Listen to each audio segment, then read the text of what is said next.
wa bihi nasta'in ala umuri dunya waddin, wassalatu wassalamu ala asrafil anbiya'i wal mursalin wa ala alihi wa sahbihi ajma'in, amma ba'd. Naskullaha ta'ala alladhi qad a'tana ni'matan katsiratan wa hidayatan hatta nahnu nastati an nu'addiya salatal tarawih bisihhatil jismi. Nusalli wa nusallimu ala habibinal mustafa Muhammad sallallahu alaihi wasallam alladzi qad akhrajana minadh dhulumati ilan nur.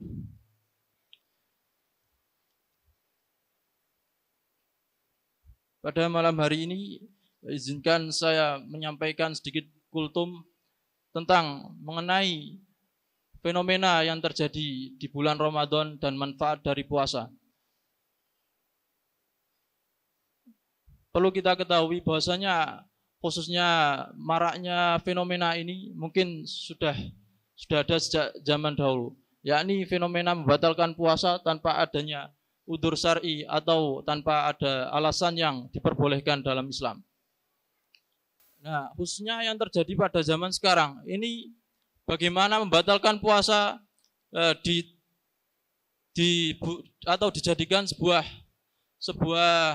konten, bahkan diupload di TikTok. Itu merupakan suatu seperti halnya tidak memiliki rasa malu, karena bahkan sampai dikontenkan. Hal tersebut telah melanggar syariat Islam, karena Allah sendiri tidak menyukai hal tersebut. Terdapat beberapa faktor mengapa hal tersebut terjadi.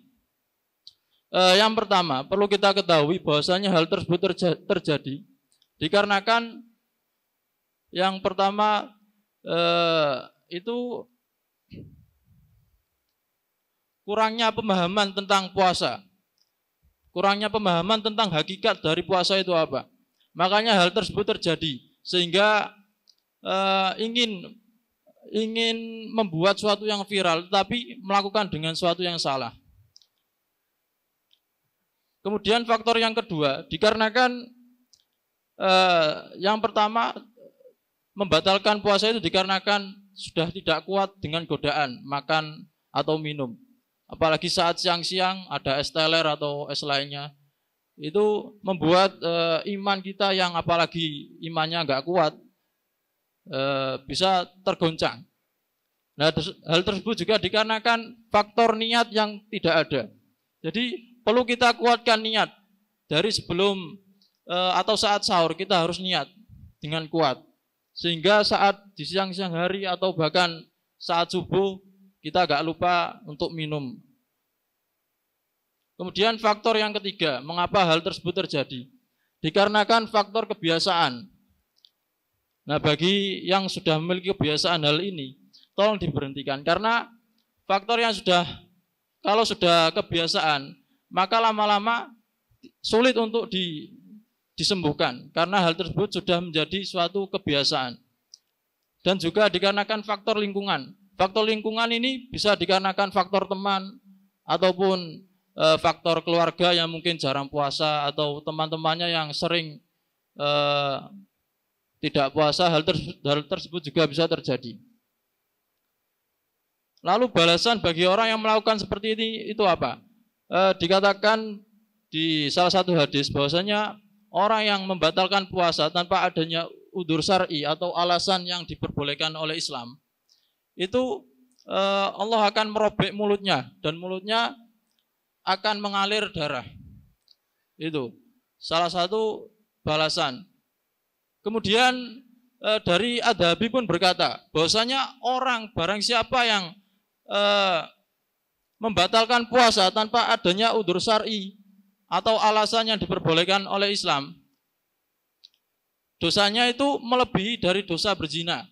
Bahkan dosanya lebih jelek dari dosa menenggak atau meminum minuman keras. Dan orang tersebut yang membatalkan puasa termasuk orang yang diragukan keislamannya, dan termasuk orang-orang dari munafik. Ya, semoga kita tidak termasuk dari bagian ini.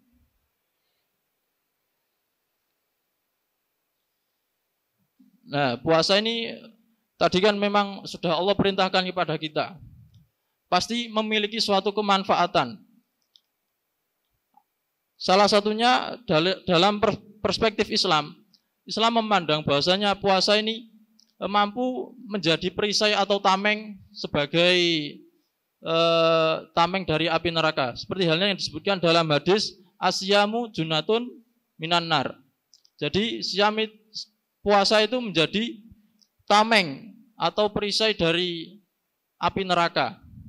Andaikan rumah puasa ini jika misalkan puasa ini adalah seperti rumah yang melindungi kita dari panas, terik matahari ataupun hujan. Jadi puasa itu seperti itu, melindungi kita dari panasnya api neraka. Kemudian dari sudut pandang perspektif atau dari perspektif medis, itu salah satu manfaat dari puasa, yakni yang pertama, mengurangi hormon-hormon yang menyebabkan kita stres. Jadi yang sering stres mungkin sering perbanyak puasa. Karena hal ini memang terbukti sudah dilakukan penelitian di salah satu universitas di Arab, di Universitas King Saud, bahwa orang yang berpuasa itu hormon-hormon yang membuat kita stres itu berkurang. Kemudian yang kedua, manfaatnya yakni saat kita berpuasa, kadar gula atau glukosa yang terdapat dalam diri kita itu lebih banyak atau terbuang. Jadi jika kita terlalu banyak glukosa juga itu sangat membahayakan karena akan menjadikan kita diabetes. Nah, di umur segini diabetes itu mungkin ya bisa terjadi, tapi naudzubillah min dzalik. Apalagi sampai diputus kakinya. Ya mungkin itu yang bisa saya sampaikan untuk malam hari ini. Kurang lebihnya saya mohon maaf yang sebesar-besarnya. Nun wal qalam ya masturun. Wassalamualaikum warahmatullahi wabarakatuh.